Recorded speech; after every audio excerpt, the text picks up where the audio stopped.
There's a great piece on the New European today, folks. It's 5 radical steps that will make Starmer beat Farage. Labour can only put its stumbling start behind it if it constructs a compelling narrative to match the one peddled by the populists. Also, remember, if you subscribe, you get a free copy of Alistair Campbell's 2024 diaries.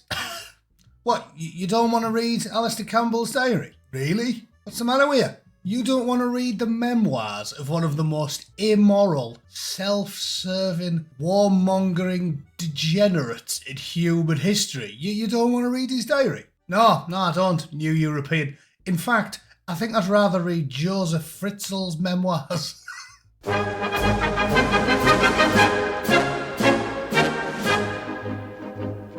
Right then, compelling story this one. Obviously, I didn't pay to read the entire article because that would involve subscribing to the New European. And frankly, I think I'd feel less guilty if I spent the money sending Ian Huntley a Christmas card. Whoa, I've name dropped 2 lunatics already.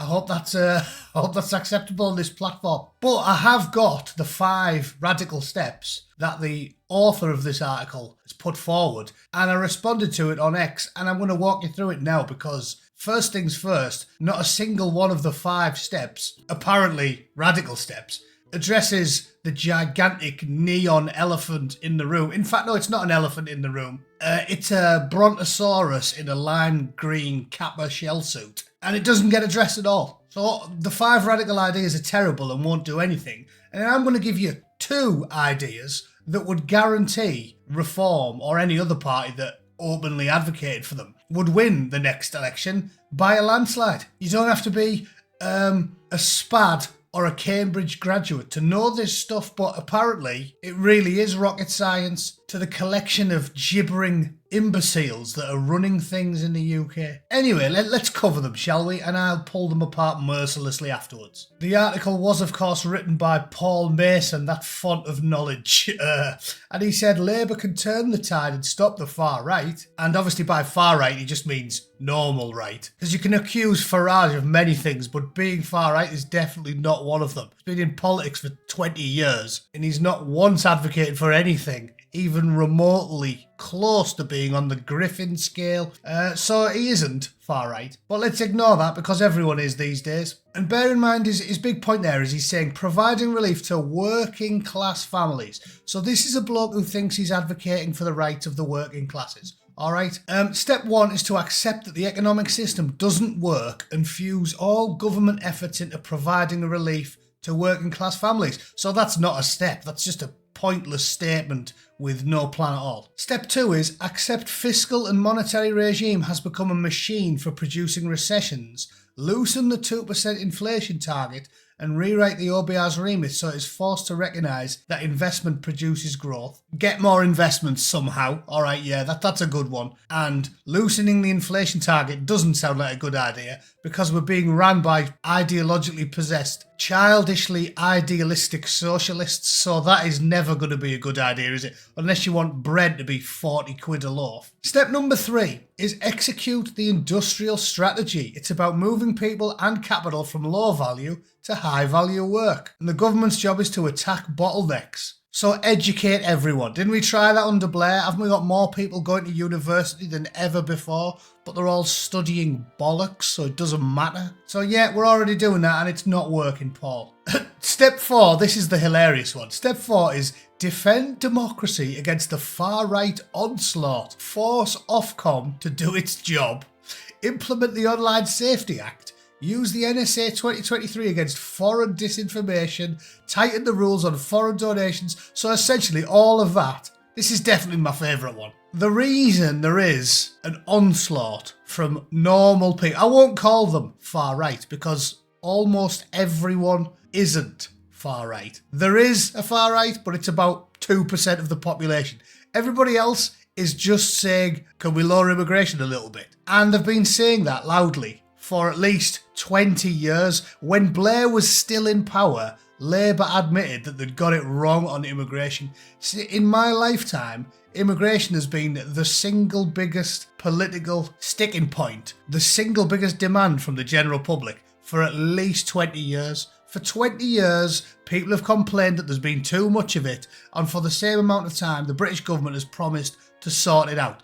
And at no point does he ever, in his amazing 5-point plan to combat the right, mention doing anything about it. But point 4 is essentially use the power of the state to crush people that complain about immigration. That's his plan. Because everything falls under that umbrella, doesn't it? Force Ofcom to do its job means crush people that complain about immigration. On the radio, on the TV, on the internet. Implement the Online Safety Act. Crush the people. Use the NSA 2023 against foreign disinformation actors. Okay, maybe that one we could talk about a little bit.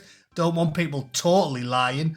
And tighten the rules on foreign donations. But again, most of these people aren't foreigners. They're northerners. They're working class people from down south in the Midlands. They're just plumbers and bricklayers and truck drivers and taxi drivers and window cleaners. They're not foreigners. The people of Hartlepool and Middlesbrough and Sunderland aren't annoyed because a bloke in Saudi Arabia is telling lies on Twitter. They're annoyed because when they look out the bedroom window, they see 20 Somalian blokes sitting in deck chairs getting pissed in the middle of the day while they have to go to work. This isn't difficult or complicated. Anyway, so moving on from his ridiculously authoritarian Kim Jong approach to defending democracy, number 5 is rearm.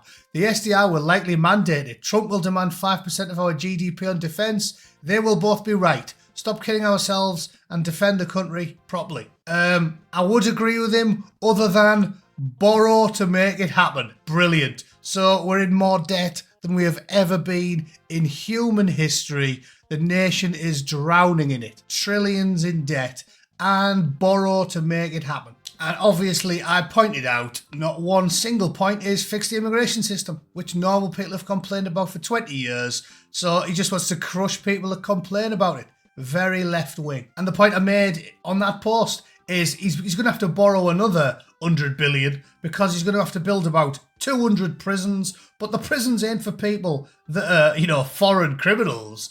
The prisons are going to be for you lot, because if you even remotely complain about the lack of borders, the activist civil service, or the tens of thousands of unvetted fighting age men that have been moving into the UK every single year for the last 10 and for the next 10, then you go to prison for it. And we've seen that that's what happens, because the prison's now full of hundreds of people for tweets. So that's a brilliant piece of journalism from Paul. Fantastic. And I just want to bring your attention to one more tweet, which I think I responded to better than any professional economist as well. Not a bad effort for a lad from the borough, is it? From Matthew Stadlin: what would all the right-wing have-a-go economists have done in place of Labour's budget?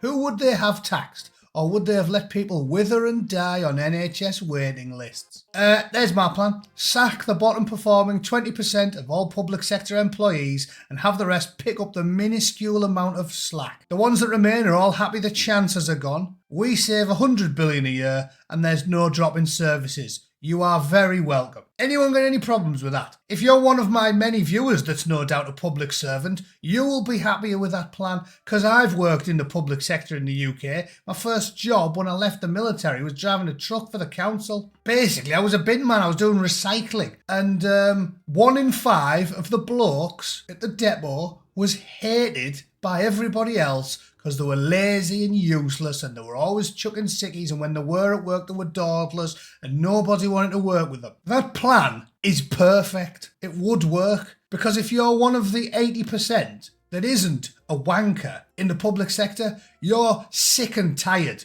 of working alongside these people. I was once told by a CEO, you owe your good employees too much to tolerate the bad ones, and that is 100% true. In every job I've ever had, there's nothing worse for morale than having a lazy, useless chancer on the team. Everyone else has to carry them. So you just ask every single supervisor and above to nominate 2 out of every 10 employees, or you could even poll the staff, and then you sack the drain, the leeches that work for the public sector and do nothing. Everybody else would be happy they've gone. They don't do any work anyway. We save 100 billion a year. I mean, we've got more than 6 million public servants in the UK. So you'd literally overnight be getting rid of, I nearly said a term that YouTube would probably assume I was talking about Pol Pot or something. You could instantly get rid of over 1.25 million dead weights. And they'll probably just retire with hefty pensions that they haven't earned. They won't even need to go into the labour market. The nation will save billions and billions of pounds, and everything will be the same anyway. Oh no, except for all the nurses and firemen and coppers and teachers will be happier because they won't be working alongside knobheads. So there you go. You can have that for now. Politicians, take that for free. Implement that policy alongside my deport anyone who came in illegally, has been arrested, or has never paid a national insurance or income tax contribution in the last 3 years. And I think we'll be well on the way to fixing everything. And you've got a manifesto which in 200 words would get you in Downing Street easy. So there you go. Send that to the professionals in the chattering classes, and you're welcome. You can have it for now, lads. Okay? If you disagree, because you've never worked a day in your life, or you work for the BBC or the Guardian, please let me know in the comments so I can get a head start on the list of people that should be getting sacked from the public sector. Okay? Thanks for tuning in, ladies and gents. See you all tomorrow. Toodle pip. Cheers.